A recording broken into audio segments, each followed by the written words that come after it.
Hey, how's it going? I am here with my August favorites. As usual, we're going to start with my favorite books that I read in August. I'm very excited to announce that I have 4 to talk about. 2 of them, though, were Spy Family Volume 6 and 7. So these were quick reads, and I'm not going to talk about them because I talk about them every single time that I read them.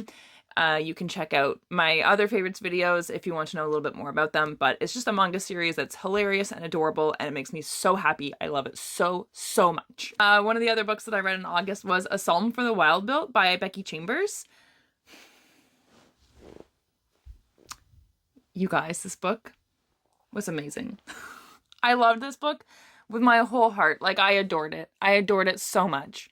This takes place in a world where there are robots that have gained like more of an understanding of what's going on. Like they've gained like more like sentience. And the story takes place years and years and years and years after this happened, and the humans and the robots came to an understanding. Basically, the robots wanted to live on their own in the wild with no human influence whatsoever. And this story follows a tea monk named Dex. And a tea monk is a monk who travels around in a wagon with a whole bunch of different tea options, and they set up their table and their tea, and people line up to talk to them about their feelings, and Dex serves them tea and listens to them. Anyway, it's delightful. So anyway, it's about this monk named Dex, who is non-binary, which I also really enjoyed.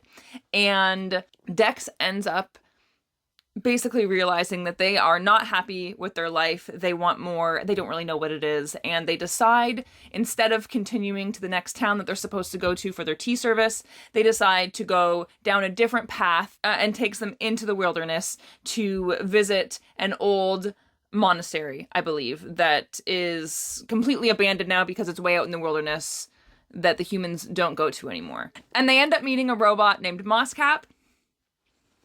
And it's just about them traveling together and learning about each other and learning about feelings and what it is that they do or don't want in life. And it's so good. And I love Mosscap's enthusiasm when it was learning about Dex and humans, because Mosscap has never met a human before, and there's so much touching stuff in it, and it's all so sweet. There's so much sweetness in it. I can't, like, it's a tiny little book, and I tabbed like so many things because this book was so good, you guys. It was amazing. And then I read This Might Get Awkward by Kara McDowell, which is the same author that wrote The Prince and the Apocalypse that I read last month. I really enjoyed The Prince and the Apocalypse. I actually hadn't read a YA romance or like a YA book in a while. And I don't know why I kind of stopped reading YA for a while, because they're so delightful. And anyway, I was like, I need to read something else by this author because it's probably just as delightful as the other book was. And I loved this so much. So This Might Get Awkward is about a girl in high school the summer before going into grade 12 who's totally socially awkward and has really bad social anxiety. She doesn't consider herself popular in any way, but she has this huge crush on this really popular boy who ends up showing up at the beach that she's at with all of his popular friends, and they kind of run into each other before she leaves the beach, before things get socially awkward for her, right?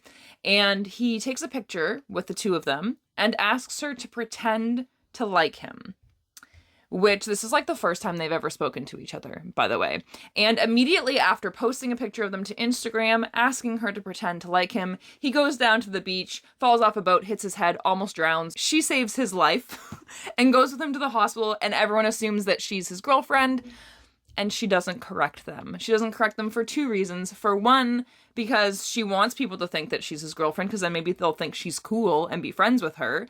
And also because he asked her to pretend that they liked each other, and she wasn't really sure why and didn't know if he had a good reason for it or not, so she went along with it for that reason as well. At the beginning of the story, she does try to tell people the truth when it starts to get too far, and obviously things get in the way of that and make it more difficult for her to tell people what's actually going on. So this crush of hers, who everyone thinks is now her boyfriend, has been put into a medically induced coma because he has swelling in his brain. So they put him into a coma so that he can heal, and while he's unconscious for almost the entire summer, She ends up getting close with his family, including his brother, and the story continues from there. But it was so good. It was very cute. It was also, like, so well, like, the mixture of the cringiness and the awkwardness and also the cuteness, like, it was so well done. Like, there is some stuff in here that's really stressful and gave me secondhand embarrassment, and, like, it's really well done the way all of the things that happen that are cringy, and also how there's still cuteness and in it. And there's also, like, a little bit of serious conversations about, like, clinical depression and social anxiety, and whether or not you feel like you're good enough for your family and the people in your life. It has a lot of really great stuff in it that I feel like is really great for teenagers to read, which makes sense because it's a YA book, but I mean, anyone can enjoy it because I did. And the next thing that I'm going to talk about is a board game, and it is called Carcassonne. That took me a while. I think it's called Carcassonne or Carcassonne. I can't remember.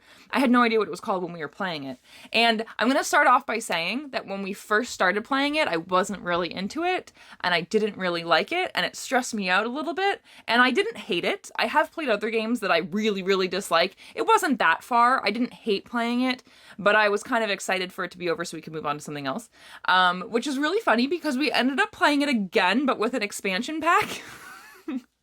But by the time we were about halfway through playing it the first time, I started to understand it and really like it.